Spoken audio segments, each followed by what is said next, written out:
नमस्कार। श्रीमती मोहरी देवी तापड़िया कन्या महाविद्यालय जसवंतगढ़ के इस यूट्यूब चैनल पर मैं प्रवक्ता हनुमान शर्मा आप सभी का हार्दिक स्वागत और अभिनंदन करता हूं।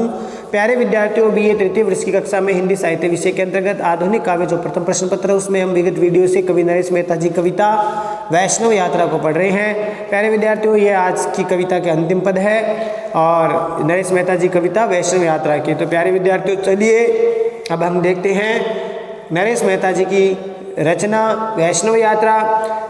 10वां पद है ये। सुना है पृथ्वी की नाभि में कोई वेश्वानर है। सुना है पृथ्वी की नाभि में कोई वेश्वानर है और जल चट्टानों की अंधेरी गुफाओं से रेंगता हुआ कस्तूरी पुरुष के उस अमृत की खोज में आदि काल से स्तोत्रवद पुकार रहा है। आदि काल से स्तोत्रवत पुकार रहा है। तो प्यारे विद्यार्थी, इस पद में थोड़ी सी दार्शनिकता के, दोनों पद में दार्शनिकता का भाव मौजूद है, तो इसको ठीक प्रकार से आप समझेंगे। प्रस्तुत प्रसंग में लिखना है प्रस्तुत पद्यांश कवि नरेश मेहता द्वारा रचित वैष्णव यात्रा कविता से उद्धृत है या फिर अवतरित है या फिर लिया गया है। इस प्रकार से आप लिख सकते हैं। उद्धृत है ऐसा भी लिख सकते हैं, अवतरित है ऐसा भी लिख सकते हैं। इसमें कवि ने पृथ्वी के तत्वों के रूप में उसकी महिमा का उल्लेख किया है। पृथ्वी के जो तत्व हैं, जल अग्नि वायु आकाश, उस तत्वों के रूप में जो है कवि ने यहाँ पर कवि ने धरती की जो महिमा है उसका उल्लेख किया है। अब देखिए क्या कहते हैं। वैश्वानर का मतलब होता है प्यारे विद्यार्थियों अग्नि। वैश्वानर किसका पर्यायवाची होता है? अग्नि का। नाभि का अर्थ यहाँ पर गर्भ से है। पृथ्वी के गर्भ से, नाभि से जो है रेंगता हुआ कस्तूरी पुरुष। कस्तूरी पुरुष यहाँ पर अव्यक्त अशरीरी परम तत्व है, परमात्मा से है। ठीक है प्यारे विद्यार्थियों, ये कस्तूरी पुरुष क्या है? परम तत्व है, जो परमात्मा है। उसकी आदिकाल से स्त्रोतवत यानी धार्मिक जो स्त्रोत होते हैं, स्तुति जहाँ पर देवताओं की जाती है, वो धार्मिक स्त्रोत के समान जो है पुकार रहे हैं। अब देखिए इसका अर्थ हम देखते हैं। नरेश मेहता जी कहते हैं कि पौराणिक आख्यानों में सुना है पृथ्वी के नाभि में कोई वेश्वानर है। कवि नरेश मेहता जी कहते हैं कि पौराणिक आख्यानों से ऐसा हमने सुना है कि इस धरती के गर्भ में, पृथ्वी के गर्भ में, नाभि में कोई अग्नि विद्यमान है, कोई वेश्वानर है, कोई अग्नि विद्यमान है। ये धरती के अंदर से गर्म है, उष्ण है। धरती की परतों की बात करें तो धरती की परतों में क्या है? अंदर क्या है? ज्वाला है, अग्नि है। तो यहाँ पर बताया है कि पौराणिक आख्यान या घटनाओं के अनुसार इस धरती के गर्भ में जो है अग्नि विद्यमान है और ये धरती के अंदर, कहने का तात्पर्य धरती के अंदर कोई ऊष्मा सदैव रहती है और जल चट्टानों की अंधेरी गुफाओं में रेंगता हुआ, और इस धरती की चट्टानों की अंधेरी गुफाओं में, अंधेरी गुफा यानी अंधेरी जो परतें हैं, गुफा का मतलब जो गुफा कहाँ बनेगी? पहाड़ों पर। तो यहाँ पर परतों के रूप में बात बताइए कि इन चट्टानों की जो अंधेरी भीतरी जो परतें हैं, उन परतों में, उन गुफाओं में जल रेंगता हुआ सा, यानी जल की उत्पत्ति इन पहाड़ों से होती है, पहाड़ से ये गिरते हैं जल, तो इस प्रकार से नदी के रूप में। तो ये बताया है कि इसकी चट्टानों की अंधेरी भीतरी परतों और गुफाओं में जल रेंगता हुआ सा बाहर निकलता है और क्या करता है? कस्तूरी पुरुष के उस अमृत की खोज में आदि काल से स्तोत्रवत पुकार रहा है। वह जो आंतरिक अग्नि है, पृथ्वी की अग्नि है अंदर की, और जो बाहर निकलता हुआ जल है, जो जल तत्व है, अग्नि तत्व है, वो उस कस्तूरी पुरुष के, यानी कस्तूरी की गंध, जैसे कस्तूरी जो जैसे हिरण होता है उसकी नाभि में जैसे कस्तूरी का निवास होता है और वो दूर दूर भटकता रहता है उस गंध की तलाश में, कस्तूरी की प्राप्ति के लिए वह भटकता रहता है, लेकिन वह उसको प्राप्त नहीं कर पाता है। ठीक है ना? तो उसी प्रकार से यहाँ पर बताया गया है कि वह आंतरिक अग्नि और बाहर निकलता हुआ जल कस्तूरी गंध की तरह सभी जगह व्याप्त होता है परंतु उस वह अव्यक्त जो परमात्मा व्याप्त होता है और वह जो अव्यक्त परमात्मा के उस अमृत तत्व की खोज में लगा रहता है। कस्तूरी पुरुष के और अमृत खोज में, यानी अमृत तत्व है उसकी खोज में लगा रहता है। कौन? वह आंतरिक अग्नि और बाहर का निकलता हुआ जल है, वह उस अव्यक्त परमात्मा के खोज में, उस अव्यक्त परमात्मा के जो अमृत तत्व की खोज में लगा रहता है और आदिकाल से स्त्रोतवत पुकार रहा है। और आदिकाल से वैदिक जो मंत्र है, धार्मिक जो स्त्रोत है, स्त्रोत जहाँ पर देवताओं की स्तुति के मंत्र होते हैं, देवी देवताओं की स्तुति के मंत्र होते हैं, उनको क्या कहा जाता है? स्तोत्र। तो यह आदिकाल से वैदिक मंत्र एवं जो अधार्मिक स्त्रोत की तरह ही सदैव उस अव्यक्त जो परमात्मा है, ईश्वर है, अशरीरी जो परमात्मा है, उसको पुकारता रहता है। अर्थात उस ईश्वर की, उसके ईश्वर को मंत्रों के द्वारा, स्तुति के द्वारा जो है पुकारता रहता है। अर्थात कहने का तात्पर्य यह है कि पृथ्वी के जो आंतरिक भाग है वह भी इसकी महिमा को व्यक्त करता है, उस परम तत्व की महिमा का गुणगान करता है, व्यक्त करता रहता है। विशेष वाले पॉइंट में प्यारे विद्यार्थियों आपको लिखना है, कस्तूरी पुरुष का अर्थ यहाँ पर क्या है? कस्तूरी पुरुष से तात्पर्य वह सर्वव्यापक, अव्यक्त, अशरीरी, परम ब्रह्म, परमात्मा स्वरूप, परमात्मा तत्व है, परम तत्व है, उसको कहा है यहाँ पर कस्तूरी पुरुष। तो कस्तूरी पुरुष क्या है? सर्वव्यापक है, जो पुरुष है जो सर्वव्यापक तो है परंतु वह अव्यक्त है, अशरीरी है और परम तत्व स्वरूप, परमात्मा स्वरूप है, परमात्मा। शब्दावली यहाँ पर तत्संप्रदान है और अलंकारों की बात करें तो उपमा और रूपक अलंकार की प्राप्ति यहाँ पर हो रही है। शब्दावली क्या है? तत्संप्रदान शब्दावली है। संस्कृत के शब्दों का प्रयोग यहाँ पर अधिक किया गया है, सीधे जो संस्कृत से आए हैं उनको तत्सम शब्द कहते हैं हम। तो तत्संप्रदान शब्दावली है और रूपक उपमा अलंकार की प्राप्ति हो रही है, रूपक उपमा अनुप्रास की प्राप्ति यहाँ पर हो रही है। ठीक है प्यारे विद्यार्थियों, ये पद समझ में आ गया होगा। अगला पद देखते हैं। सुना है आकाश में जहाँ आकाश समाप्त होता है, सुना है आकाश में जहाँ आकाश समाप्त होता है, वहाँ पर एक क्या है? एक आदित्य वृक्ष है। सुना है आकाश में जहाँ आकाश समाप्त होता है, एक आदित्य वृक्ष है जिसमें एक ज्योति फल लगा है।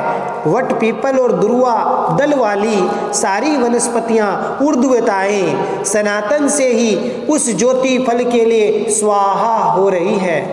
जब ये दोनों अग्नियाँ मिलकर क्षितिज रचती है, वहाँ पर दक्षिणावर्त शंख जैसी उगी सूर्या को मैं नहीं जानता कि वह मृगशिरा है या पुनर्वसु अथवा औषधियों द्वारा की जाने वाली वानस्पतिक वैष्णव यात्रा, अथवा औषधियों के द्वारा की जाने वाली कोई वानस्पतिक यात्रा।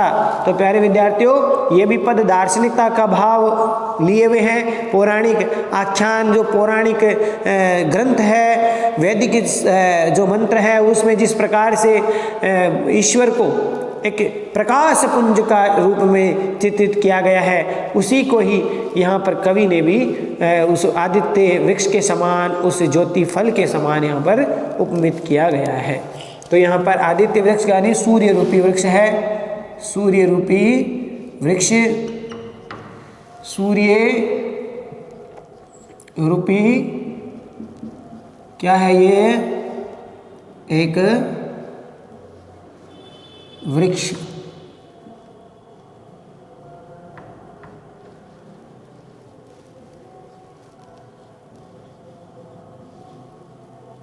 ये सूर्य रूपी वृक्ष, और उस पर जो फल लगे हैं वो क्या है? ज्योतिपुंज रूपी ज्योतिफल, ज्योतिफल, प्रकाश फल यहाँ पर लगे हैं। प्रकाश पुंज रूपी फल है वो इस वृक्ष के, सूर्य रूपी वृक्ष के लगे हैं। तो देखिए, दुर्वादल का अर्थ होता है, पहले वट का अर्थ बरगद होता ही है, पीपल, और दुर्वादल का मतलब दूब,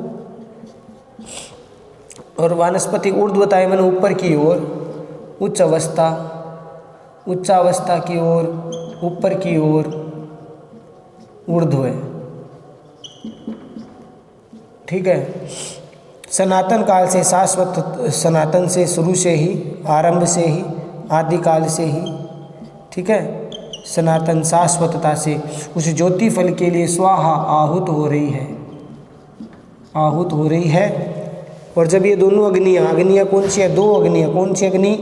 एक तो होगी आकाशीय अग्नि बिजली के रूप में, आकाशीय अग्नि, और भूगर्भिक जो धरती के अंदर, अभी हमने पढ़ा कि धरती के अंदर वैश्वानर है, अग्नि है, भूगर्भिक अग्नि। ये जब अग्नियाँ, दोनों अग्नियाँ मिलती है तो क्या बनता है?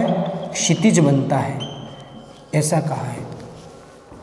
दक्षिणावर्त का मतलब होता है प्यारे विद्यार्थियों, दक्षिण की ओर घुमा हुआ, दक्षिण यानी दाहिनी, दाहिनी ओर घूमे आवर्त या घूमे या विवर, घूमे विवर यानी छेद वाला शंख। यहाँ थोड़ा मैंने इसको लंबाई के रूप में ऐसे लिख दिया है। तो दक्षिण या दाहिनी की ओर घुमा हुआ जो शंख होता है, दक्षिण की ओर ऐसे घुमा हुआ शंख होता है। अब देखो पूरी तरह से इसका तो ज्ञान नहीं है किस प्रकार से होता है, लेकिन ये दाहिनी ओर जैसे कोई घुमा हुआ शंख होता है उसको दक्षिणावर्त शंख कहा जाता है। उसका छेद दक्षिण की तरफ होता है, दाहिनी ओर होता है, उसको दक्षिणावर्त जो शंख है। कि जैसे उगी सूर्या, सूर्य का अर्थ यहाँ पर है सूर्य की पत्नी, सूर्य की पत्नी को क्या कहा है? सूर्या, जो ज्योतिपुंज स्वरूप है। और मृगशिरा एक नक्षत्र है। मृगशिरा क्या है? एक नक्षत्र है। वो भी कितने तारों का? 3 तारों का एक नक्षत्र। और नक्षत्र 3 तारों का जो समूह है वो मृगशिरा है। और प्यारे विद्यार्थियों, ये 5वां नक्षत्र माना जाता है। 3 तारे इसके अंदर कितने हैं? 3 तारे हैं और 5वां नक्षत्र है। ये नक्षत्रों की बात करें 27 नक्षत्रों में। फिर पुनर्वसु, पुनर्वसु प्यारे विद्यार्थियों ये 5 तारों का है। कितने तारों का? 5 तारों का। और ये 7वां नक्षत्र है। नक्षत्रों में बात करें तो 7वां है। समूह, तारों का समूह की बात करें तो ये 5 तारों का एक समूह है। ठीक है, कितना तारों का? 5 तारों का। और पुनर्वसु है वो 3 तार, मृगशिरा वो 3 तारों का समूह है, 5वां नक्षत्र है। पुनर्वसु 2 तारों का समूह है। क्षमा करना, ये 2 तारों का समूह है। थोड़ा सा यहाँ पर त्रुटि हुई है लिखने में मेरे प्यारे विद्यार्थियों, इसको थोड़ा गौर करना। 2 तारों का समूह है पुनर्वसु। मृगशिरा 3 तारों का है, 5वां नक्षत्र है। 2 तारों का 7वां नक्षत्र पुनर्वसु है। ठीक है। और औषधियों में जाने वाले वानस्पतिक वैष्णव यात्रा है। अब देखिए इसका अर्थ हम देखते हैं प्यारे विद्यार्थियों। कवि नरेश मेहता जी द्वारा रचित वैष्णव यात्रा कविता से उद्गृहित है। और इसमें कवि ने आकाश धरती क्षितिज और जो संपूर्ण जो सौर मंडल है, सारी सृष्टि है, वह अव्यक्त परमात्मा के द्वारा उसकी आहुति का परिणाम है। उसी की आहुति से ही ये सब निर्मित हुए हैं, ऐसा कवि ने यहाँ पर बताया है। क्या? आकाश और ये धरती, क्षितिज, सौरमंडल और संपूर्ण सृष्टि, ये उस अव्यक्त परमात्मा की आहुति का ही परिणाम है या आहुति के द्वारा उत्पन्न हुई है। फिर देखिए आगे कवि कहते हैं इसी संदर्भ में कि सुना है आकाश में जहाँ आकाश समाप्त होता है वहाँ एक आदित्य वृक्ष है। क्या? कैसा वृक्ष? सूर्य वृक्ष। आदित्य किसको कहते हैं? सूर्य को। तो सूर्य वृक्ष है वहाँ पर। सूर्य वृक्ष का मतलब क्या हो गया? प्रकाश पुंज है। एक प्रकाश पुंज है वहाँ पर। कहाँ पर है? सुना है आकाश में जहाँ आकाश समाप्त होता है वहाँ पर एक आदित्य वृक्ष है, प्रकाश का समूह है। ठीक है। तो देखिए कवि सृष्टि की रचना के संबंध में जो पौराणिक आख्यान बताते हैं, जो पौराणिक ग्रंथ बताते हैं, उन पौराणिक कथाओं में सुना है कि उस असीम आकाश के पार, असीम आकाश की जहाँ समाप्ति होती है वहाँ पर उसके ऊपरी भाग में एक वृक्ष है, उसको आदित्य वृक्ष कहा जाता है। वह आदित्य पुरुष स्वरूप है, आदित्य वृक्ष के समान आदित्य वृक्ष है। और वह परमात्मा स्वरूप विशाल है, उसमें ज्योतिपुंज है वो विद्यमान रहती है। उसमें परमात्मा स्वरूप, उसके अंदर परमात्मा का प्रकाश है परमात्मा स्वरूप प्रकाश पुंज है। किसमें? इस आदित्य वृक्ष में। ये कौन सा वृक्ष है? आदित्य वृक्ष। और इस आदित्य वृक्ष में क्या है? परमात्मा स्वरूप प्रकाश पुंज विद्यमान है। और उससे क्या होती है? सारी सृष्टि में वह प्रकाश पुंज रूपी वृक्ष पर एक, जिसमें एक ज्योति फल लगा है, उस आदित्य वृक्ष में जो प्रकाश पुंज के समान है, वह सारी सृष्टि जो है उसके अंदर विद्यमान है। उसकी सारी ऊर्ध्व गति से सृष्टि में उसमें विद्यमान रहती है। और उस प्रकाश पुंज रूपी वृक्ष का जो एक ज्योति फल लगा हुआ है, और वह ज्योति फल ही सारे ब्रह्मांड का और सारे सौर मंडल का नियंता है, निर्माता है। वह जो ज्योति फल है वह सारे ब्रह्मांड का, सारे सौर मंडल का क्या है? निर्माता है, नियंता है। ठीक है। ये कौन? ये जो ज्योति फल है इस आदित्य वृक्ष का, उसके ज्योति फल है, वो प्रकाश फल है, उसी से ही ब्रह्मांड और सौर मंडल का निर्माण होता है, या वह उस सौर मंडल और ब्रह्मांड का नियंता है, निर्माता है। वट, पीपल और दुर्वा दल वाली सारी वनस्पतियां ऊर्ध्वताएं मैंने ऊपर की ओर सनातन से ही उस ज्योति फल के लिए स्वाहा हो रही है, स्वाहा हो रही है, आहुतियां दे रही है। कौन? ये वनस्पतियां, जितनी भी धरती पर उगी हुई वनस्पतियां हैं, ऐसा कहा गया है कि ये वनस्पतियां औषधीय स्वरूप है, और इनकी जो कांति है, उनकी जो चमक है, वह ऊपर की ओर उस ज्योति फल को क्या करती है? आहुति देती है। देखिए कैसे कि वह जो वट वृक्ष है, जो बरगद है, पीपल है, और जो दूब, ये सब तरह की जो वनस्पतियां हैं, ये सारी वनस्पतियां ऊपर की ओर बढ़कर के सनातन काल से ही, आरंभ से ही उस ज्योति फल के लिए स्वाहा हो रही है, समर्पित हो रही है। ज्योति फल के लिए क्या हो रही है? समर्पित हो रही है, स्वाहा हो रही है, और स्वयं को आहुति रूप में प्रस्तुत करती है।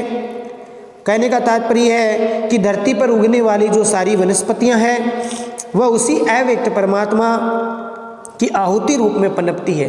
यानी इस धरती पर जो भी वनस्पतियां हैं, वह उस अव्यक्त परमात्मा, उस प्रकाश पुंज के लिए जो है हमेशा पनपती रहती है, उसी का ही स्वरूप है, और उसी की आहुति रूप में पनपती रहती है। जब ये दोनों अग्नियां मिलकर के क्षितिज रचती है, दोनों अग्नियां कौन सी? जब सृष्टि का विकास क्रम होता है, तो उस काल में ये जो दोनों अग्नियां हैं, क्योंकि एक जो क्रम है वो सृष्टि का क्रम में जो आदिकाल से ये क्रम चलता रहता है, जहाँ वनस्पतियाँ व्यक्त परमात्मा को जो है आहुतियाँ दे करके उस पनपती रहती है, विकसित होती रहती है। और जब ये दोनों अग्नियाँ मिलकर, अग्नियाँ दो कौन सी? आकाशीय और भूगर्भिक। आकाशीय और भूगर्भिक ये दोनों अग्नियाँ जब मिलती है, तब क्षितिज का निर्माण होता है।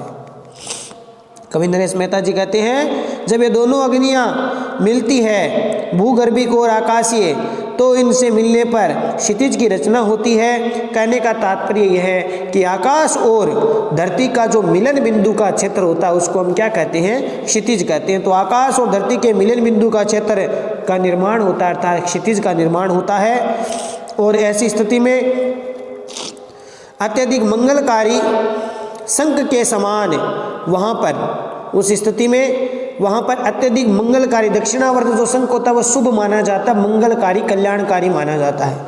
तो दक्षिणावर्त शंख के समान सूर्य की पत्नी सूर्या रहती है।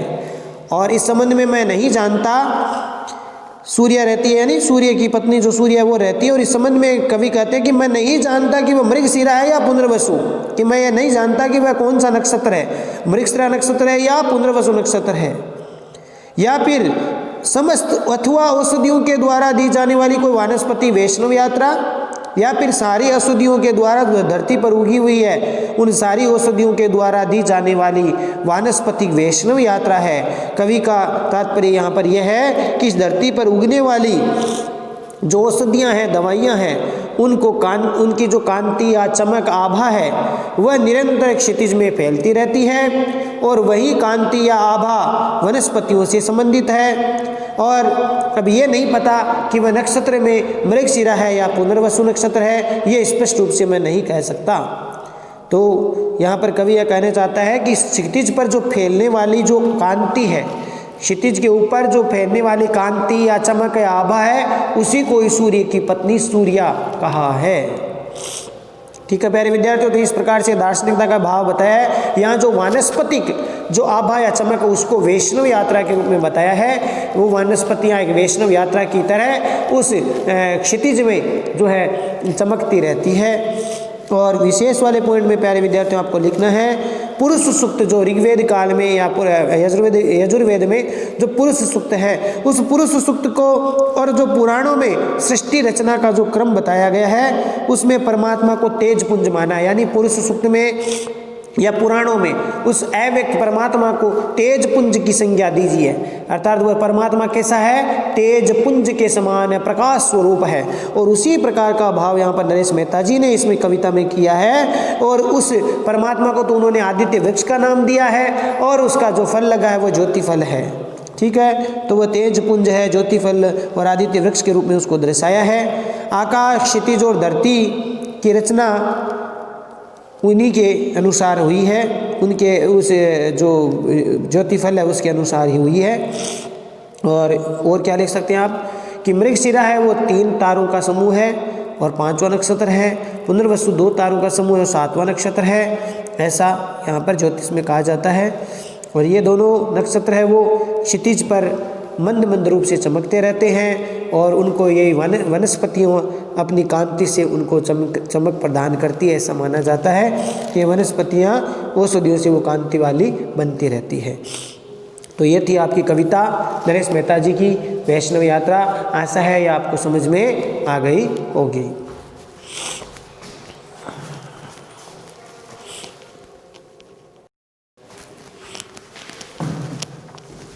तो प्यारे विद्यार्थियों, आज के लिए बस इतना ही।